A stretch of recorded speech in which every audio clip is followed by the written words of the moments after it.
February 25, 2021. Night was falling over Port-au-Prince when rapid gunfire cracked through the humid air outside Haiti's high-security Croix-des-Bouquets prison. Built less than a decade earlier with Canadian aid money, the prison had been envisaged as a modern, secure facility. Yet by 2021 it was a powder keg, holding nearly twice its intended capacity and emblematic of Haiti's neglected justice system. As dusk deepened, residents in the surrounding neighborhood heard shouts, then the roar of automatic weapons. They watched as dark silhouettes scrambled over walls and into the streets. By morning, hundreds of inmates would vanish, leaving at least 25 people dead. The prison's own director, Divisional Inspector Arnel Joseph, lay among the bodies, as did Arnel Joseph, one of Haiti's most feared gang leaders. This was not a Hollywood thriller, but the country's deadliest prison break in a decade.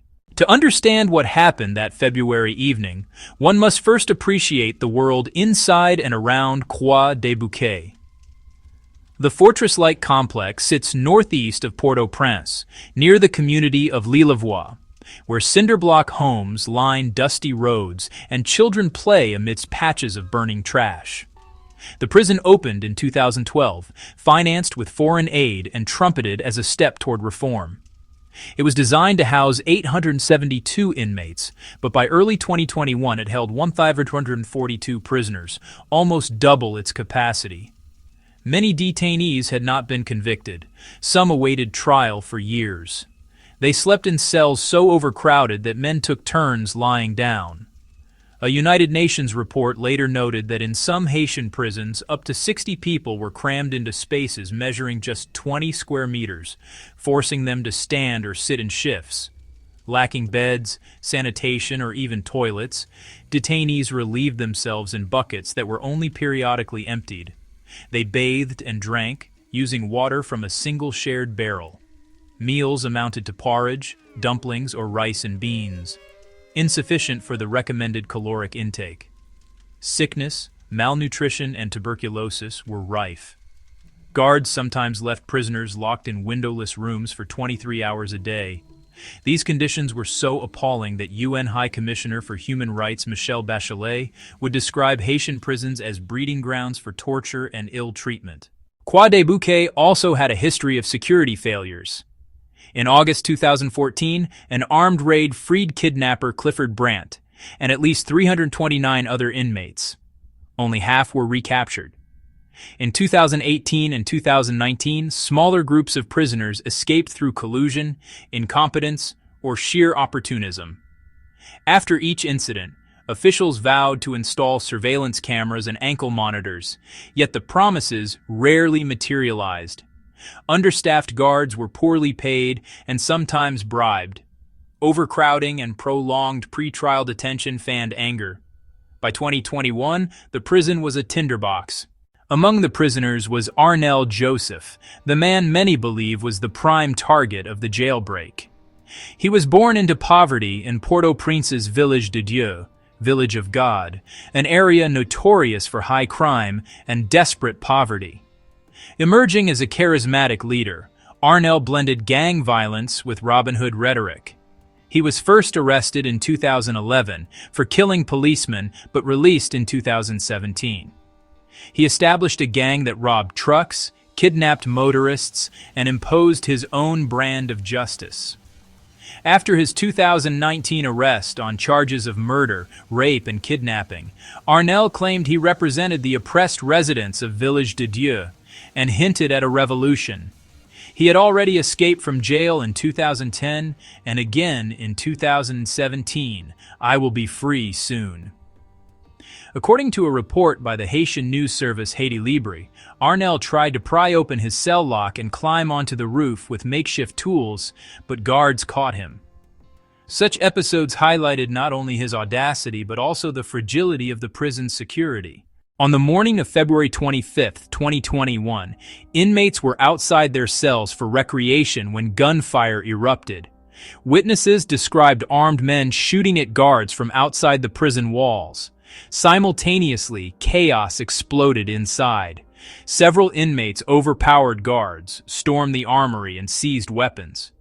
Accounts differ on whether the prisoners took director Arnel Joseph hostage, but multiple sources agree that he was killed during the melee. An outside contingent of gunmen waited with vehicles, ready to ferry escapees away. Human rights activist Pierre Esperance later told journalists that the mutiny appeared meticulously planned and likely involved coordination between prisoners and outsiders. For hours, the prison was a war zone. Some inmates retreated to their cells, others donned clothes stolen from nearby homes and businesses. An entire staff at a clothing shop would later recall being forced to provide garments to fugitives under duress. Civilians reported seeing bodies in the streets and prisoners changing into civilian clothes before sprinting toward the countryside. Early news reports said that 7 prisoners and a police officer had been killed, but as investigators combed the facility, the toll rose. The final official count listed 25 dead, 6 prisoners, the prison director, and civilians. By nightfall, more than 400 inmates had escaped. At the center of the drama, Arnel Joseph slipped away. Eyewitnesses later said he was still wearing ankle shackles as he climbed over the wall and disappeared into the night. Police believed he headed north toward Artibonite, his gang's stronghold. The following day, he was spotted about 120 kilometers away in the town of Lestaire. When officers signaled him to stop, he drew a firearm. They shot him dead. Photos of his bullet-riddled body circulated on social media, celebrated by some as justice and lamented by others who saw him as a protector of the poor. With Arnel's death, the immediate threat ended, but the deeper crisis was just beginning. News of the escape ricocheted across Haiti and beyond. President Jovenel Moïse condemned the jailbreak on Twitter and instructed the Haitian National Police to restore order. Within days, 60 fugitives were recaptured. Police and soldiers set up checkpoints and combed cane fields and ravines. According to a report cited by TRT World, by Friday morning, 1,125 of the prison's 1,542 inmates were back in their cells. That still left more than 200 at large. These individuals disappeared into the slums of Port-au-Prince or into rural safe havens. Families of escapees oscillated between relief and fear. Relief that their relatives were no longer in hellish conditions, and fear that they would be hunted down or recruited by gangs. As investigators tried to piece together what had happened, disturbing questions emerged. How could gunmen coordinate an assault on the prison's external guards and an internal uprising without inside help? Human rights groups alleged that some police officers and prison staff may have colluded with the attackers. The United Nations office in Haiti noted indications that officers both inside and outside the prison were complicit. These allegations have never been fully resolved. The government formed 3 commissions to investigate, but their findings have not been widely published. The mutiny could not have occurred without substantial external support. While the jailbreak captured global headlines, it was also symptomatic of a much larger problem. Haiti's prisons are chronically overcrowded. A joint report by the UN Integrated Office in Haiti and the UN Human Rights Office described how up to 60 people sometimes shared a 20-square-meter cell. Prisoners relieved themselves in buckets and rarely saw the sky. In June 2021, UN High Commissioner Michelle Bachelet highlighted that 82% of detainees in Haiti were awaiting trial, a bottleneck created by a judicial system with limited capacity. Cruel, inhuman, or degrading treatment was routinely used as a disciplinary measure. In some prisons, detainees slept on the floor and were denied adequate medical care. Disease thrived in the overcrowded, poorly ventilated cells. Malnutrition and tuberculosis were widespread. International organizations, including Human Rights Watch, noted that detainees often defecated in buckets that were not regularly emptied and received only a single ration of food a day. The COVID-19 pandemic exacerbated these problems, with dozens of inmates at the National Penitentiary showing symptoms and several dying. Overcrowding results partly from Haiti's excessive use of pretrial detention. As of June 1, 2021, more than 82% of detainees had not been tried. Some individuals waited years for a court appearance because judges were absent or courts were closed due to strikes and insecurity. The backlog was so severe that the United Nations Security Council repeatedly called on Haiti to end prolonged detention. In July 2020, the government issued a new criminal code to provide alternatives to detention, but implementation was delayed and no mechanism existed to prevent torture. Without significant reforms, prisons like Croix-des-Bouquets will continue to overflow. In the weeks after the escape, Port-au-Prince seethed with anxiety. Reports of kidnappings and armed robberies spiked as some fugitives allegedly joined existing gangs. Civil society groups warned that the break would embolden criminal networks. Tens of thousands of people took to the streets demanding President Moïse's resignation and protesting kidnapping. The jailbreak thus fed into broader anti-government unrest. At the same time, some Haitians sympathized with the escapees, pointing out that many were minor offenders trapped in hellish conditions. Stories emerged of detainees who had spent years behind bars for petty crimes, or because they could not pay small fines. Their families had long pleaded for their release. For them, the escape offered a chance at survival, albeit a dangerous one. International reaction was swift. The U.S. State Department urged Haiti to strengthen the rule of law and address prolonged detention. UN envoy Helen Lalime condemned the violence and pressed for accountability. Human rights organizations called on donors to ensure that aid money for prisons was not siphoned away. Meanwhile, Canada faced uncomfortable questions about its role in funding a prison that had become a symbol of failure. Advocacy groups demanded that Ottawa monitor the facilities it finances and push for reforms rather than simply building walls. As investigators pored over the wreckage at Croix-des-Bouquets, they found empty ammunition magazines, bloodstains, and charred mattresses. Surviving guards described being overwhelmed by waves of attackers. Some were accused of opening cell doors or turning a blind eye. Rumors spread that the prison director had been targeted for resisting corruption. His death became a rallying point for those calling for better working conditions for prison staff. Many guards earn meager salaries and face threats from both prisoners and outside gangs. Without proper training, they are ill-equipped to manage such volatile environments.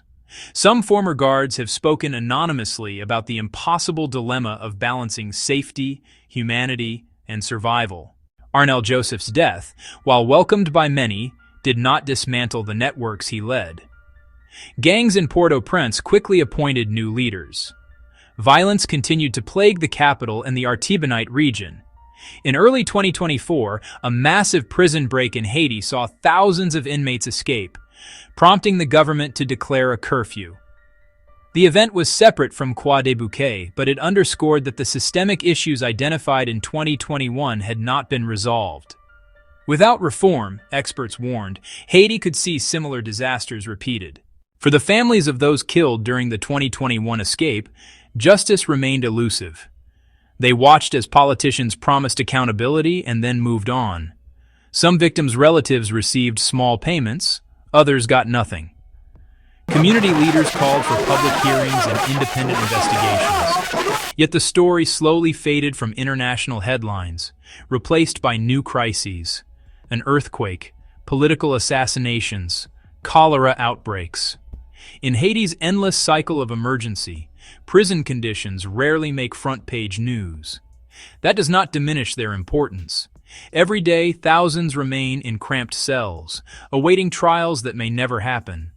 The Croix-des-Bouquets jailbreak should have been a turning point, a dramatic demonstration of how neglecting prisoners' rights can lead to chaos. But little changed. And yet the story lingers. It lingers in the quiet grief of Paul Hector Joseph's widow, who continues to call for reforms. It lingers in the whispered fear of shopkeepers who remember giving away clothes at gunpoint. It lingers in the faded graffiti on the prison wall that reads, "Liberté ou la mort," freedom or death. It lingers in the minds of those who watch their country struggle with corruption, violence, and despair. For them, the February 2021 jailbreak is not a spectacle to be glamorized, but a cautionary tale about the consequences of ignoring human rights. As viewers, we might be tempted to fixate on the drama, on the shootouts, the runaway vehicles, the infamous gang leader's final ride. But the deeper lessons lie beneath the surface. When a justice system traps thousands of people in inhumane conditions, when corruption and impunity rot institutions, and when political leaders fail to protect citizens, prisons become tinderboxes. All it takes is a spark. The escape from Croix-des-Bouquets was that spark, and the blaze it ignited continues to cast long shadows. Only by confronting these systemic problems, overcrowding, delayed justice, gang influence, poor working conditions for prison staff, can Haiti hope to prevent the next explosion. Until then, stories like Arnel Joseph's will repeat, tragedies will mount, and families will mourn. The 2021 prison break is not a legend but a lesson. It demands reflection, reform, and above all, humanity.